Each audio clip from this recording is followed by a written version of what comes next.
morning, everybody. How are you feeling this month? Good. It's good to be together, isn't it? Yes. Well, we continue our series on the trust frequency. For those who weren't here last week, there's a book called The Trust Frequency. And it's a really interesting book because it talks about how if we want to lift our life experience to a higher vibration, to a more joyful experience, we have to shift into the energy vibration of trust. Trusting the loving universe and trusting our relationship with that loving universe, by whatever name you call that presence. Now, it's almost like shifting into a parallel universe. And I know that's difficult to understand because we think this is the only reality, what we see right here, right now. But in the book, they describe these parallel universes, that the universe consists of an unlimited number of possible realities or universes, each vibrating with its own distinct frequency. And the inhabitants of one reality may be quite unaware of the inhabitants of another. Countless alternative universes coexist in this one, in much the same way as the vast array of telephone, television, and radio channels coexist in different frequencies in the airwaves all around us. And if you're like me, I'm not always scientifically or mathematically minded, so that's hard to wrap around what that means. But I had an experience this week that really showed how we can live in a parallel universe from everyone else. You see, as ministers and licensed teachers, we're required to take so many classes for credit every year. And it used to be you have to travel to a conference or someplace to get these credits. And now you can get them online. And so in one sense, it's a lot easier to just go online, right there in your home, in your pajamas, as I live in when I'm not here. And if you ever come to my house, you want to call first. But the hard part about that, if you're my age, you're not quite as computer efficient as some people. I mean, I do pretty well on a computer, but it's a little different having to go online and hook into classes and know how to maneuver in these online classes. So in Unity, they call this portal you go in a blackboard, and when you get there, everybody else is there with us. And so I did a short class for only 1 credit to practice, and I felt so proud of myself that I had done this class, and I was there with everybody else. So I was really confident, and I signed up this time for a 5 credit class instead of just a 1 credit class. And I hooked in the same way I had done the week before, and I could see all these people were there, and I was here, but I could tell I was in sort of a different parallel universe. They seemed to have access to things that I didn't have access to. And finally, I hooked on the microphone video thing that you turn on, and I said the Verizon, "Can you hear me now? Can you see me? I'm here," you know. And they said, "Yes, we see you and hear you, but you're in a different place." And I wanted, you know, I thought, well, should I go out and come back in again? And she said, "No, that'll take far too long, too complicated to explain." She said, "Just stay where you are, do the class, and I'll explain during the week how to get in through the right portal." Well, it was so interesting because I've been talking about parallel universes here, and here I was in one. And the whole class, I just felt a little bit off because, you know, I was in there with them, but I did not have access to what they did. And so in our lives then, each one of us, being in our own little parallel universe, in order to shift that, you know, we have to shift into that higher vibrational state by doing 2 things. And the first one is letting go of fear and shifting into the vibration of trust. Because remember last week, fear is a very low, slow vibration, and trust is a much higher vibration. That's the first thing we have to do, trusting the loving universe that we live in and our relationship with it. The second thing is to change those assumptions, and there are 10 of them that she lists in the book. Change those 10 assumptions or beliefs that we have about the universe and our relationship to it. Michael's favorite author is Ken Carey, and he says we live in a garden of the conscious presence. The garden of the conscious presence. or that sacred presence that we all live in.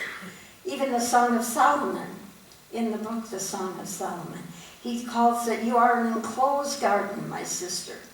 A garden enclosed. In other words, everything is within you, around you. You have access to everything, and it's all provided when we're vibrating from the higher vibration of trust, not fear. So the second assumption that we're going to look at this week, actually we're going to look at 3 of them this week, is this. The universe loves us unconditionally and gives us whatever we ask for. Yeah, right. Do you believe that? Do you get whatever you ask for? What does that mean, whatever we ask for? And like Tina Turner said, what's love got to do with it? What do you mean? Jesus said that too. Ask and you shall receive. How's that working for you? You know, there's a lot of things I've asked for that I haven't gotten. And there's even more things that I've gotten that I never asked for. You relate to that? I never asked to have cancer as a child.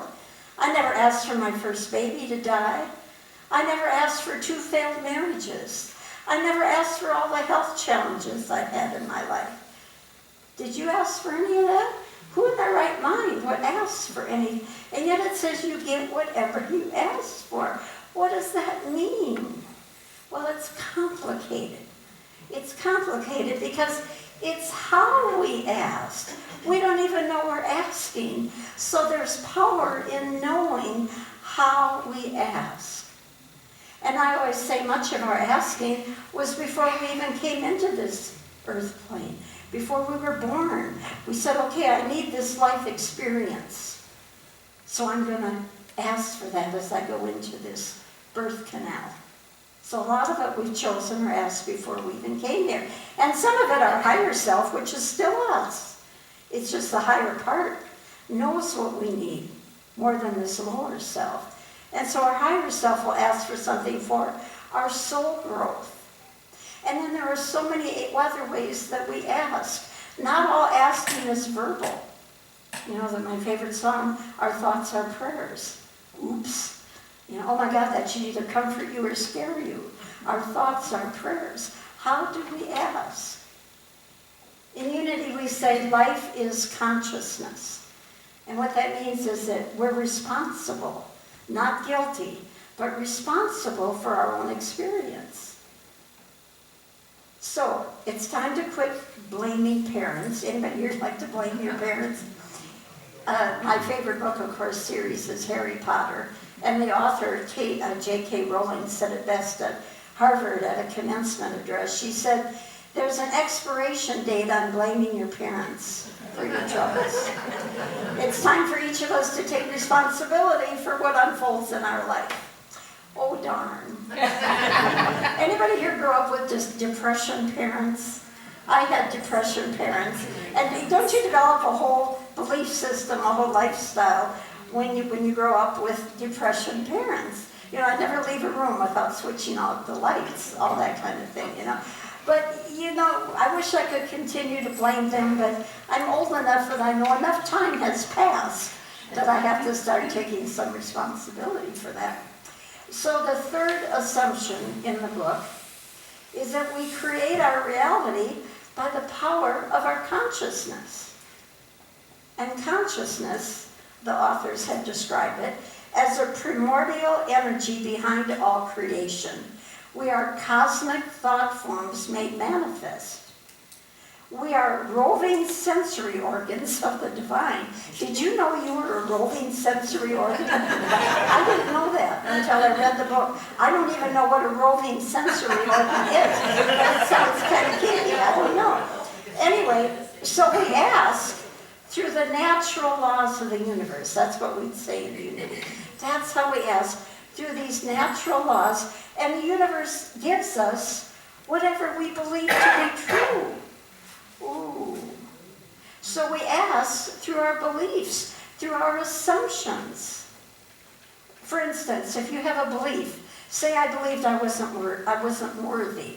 That would be like telling God, oh, just keep that, God. I'm not worthy. Give it to somebody else.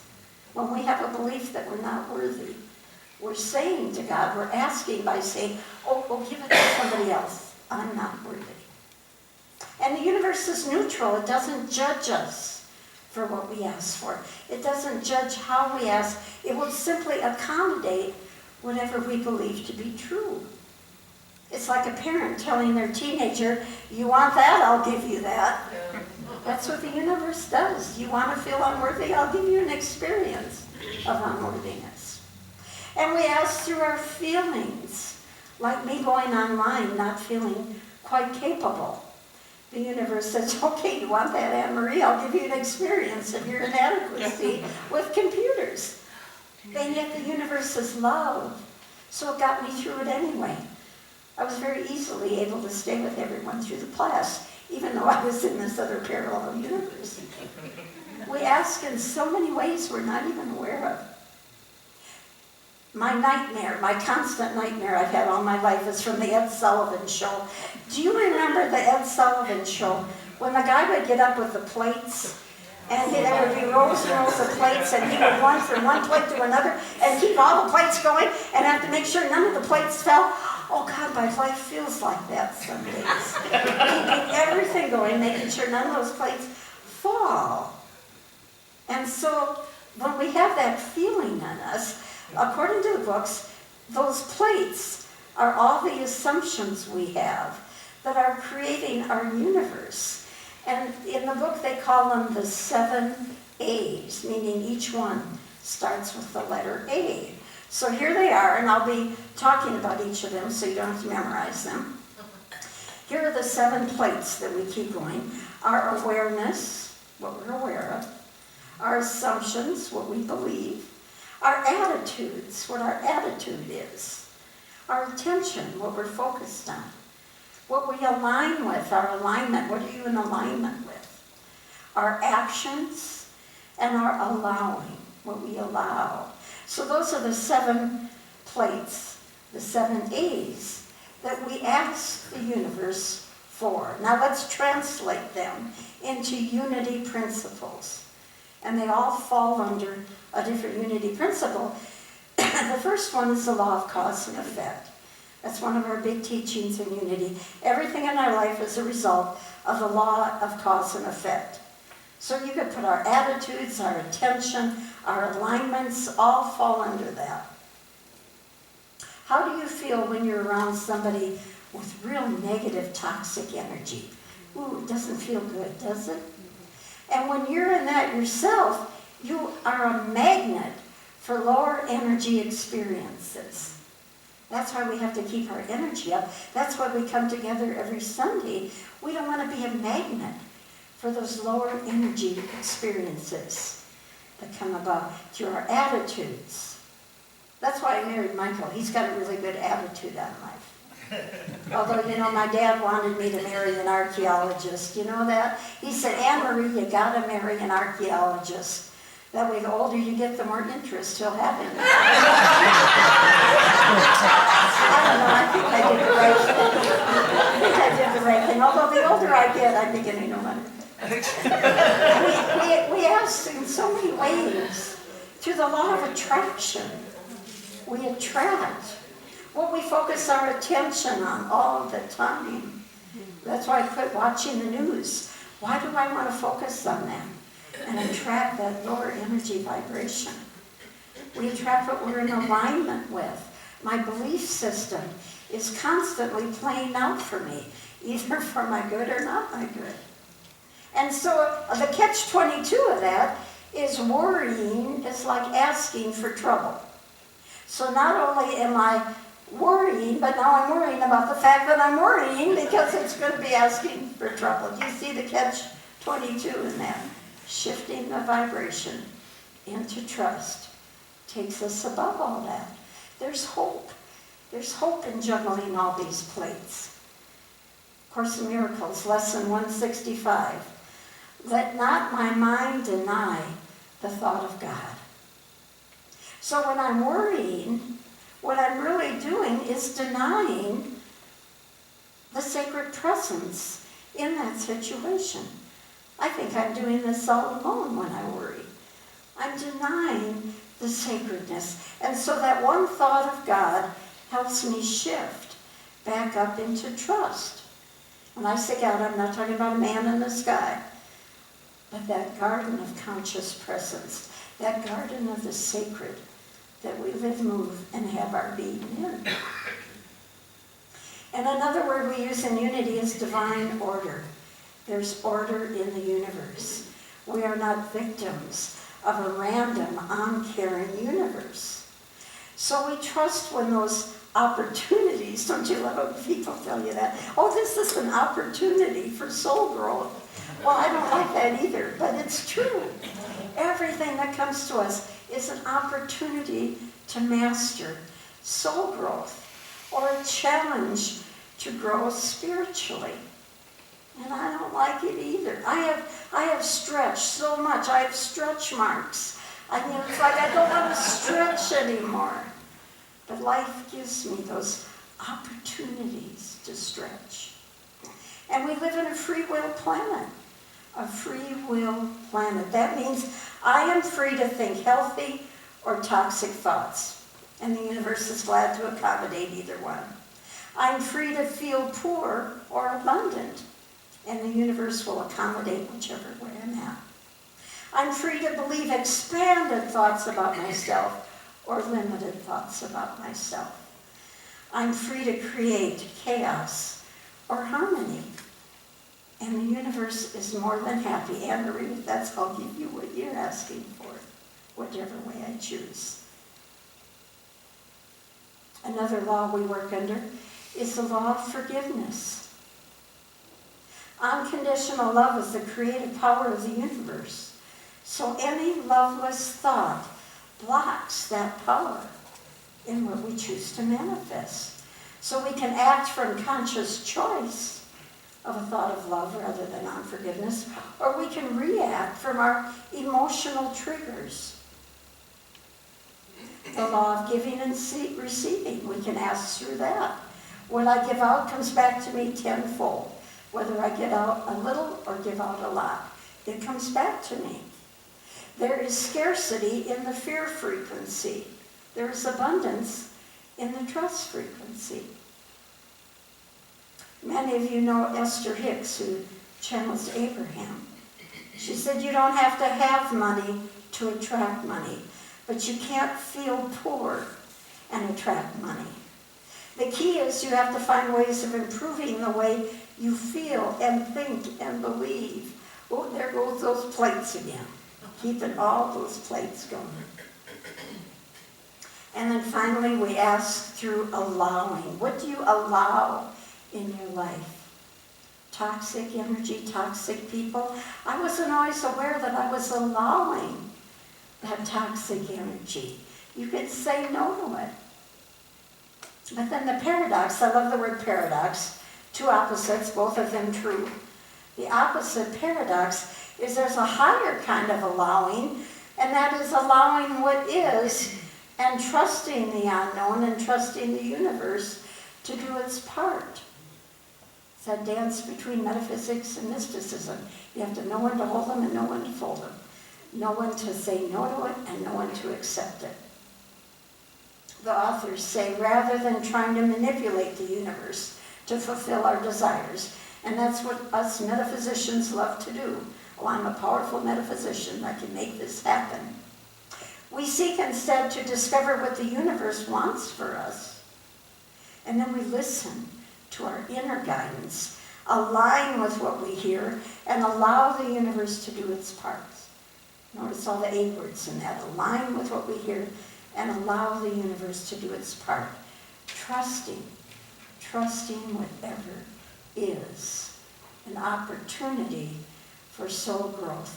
And then we have to listen while we're trusting and act on those promptings. But there's so much noise in this modern world that we can't always hear the sacred. We're bombarded by sound waves. The air around us is practically crackling with a constant static. And it takes stillness to listen and hear and act on that inner voice. And there's a whole universe of sound in the stillness. whole universe of sound. I found the funnest thing about sound and noise, and it's called the sound that snowflakes make when they land on water. Did you know that snowflakes actually make a sound when they land on water? Here it is. Scientists say there's a noise that snowflakes make when they land on water, and it's like the wail of a coyote. The sound reaches a climax and then fades away, all in about 1/10 of a thousandth of a second. They noticed it when they were using sonar to track migrating salmon in Alaska. The snowflakes made so much noise that it masked the signals of the fish, and the experiment had to be aborted. Can you imagine that?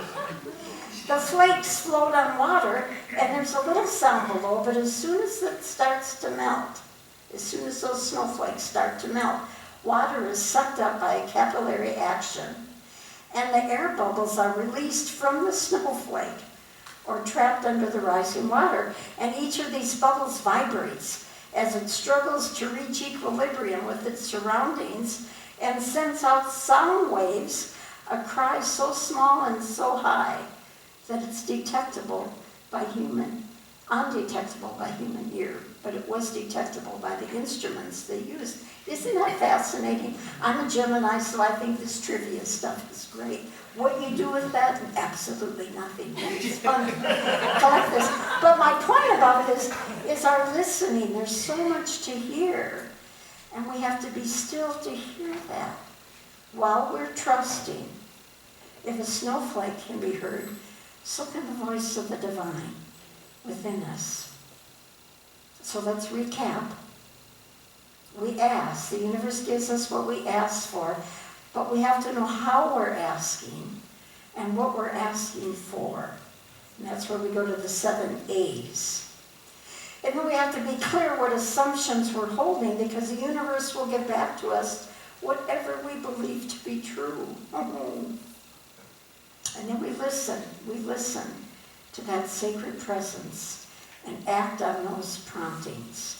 And above it all, through it all, we choose the frequency of trust, not fear. We trust in the loving universe that we live, move, and have our being in, and our relationship to that loving universe. Let's take that into prayer as we quiet ourselves and go into that deep, deep place. Like a snowflake on water, we go down into the depth of our being, where that sacred, sacred presence lives, moves, and is expressing in and through us at all times. And we let go of the sounds in the outer world. We give them no power. We do not deny the thought of God as the world around us is bombarding us with noise. We choose to trust in that inner presence of the sacred, moving in and through us and expressing as us. And we say once again, thank you, Father, Mother, God, in the nature of the Christ. And so it is. Amen.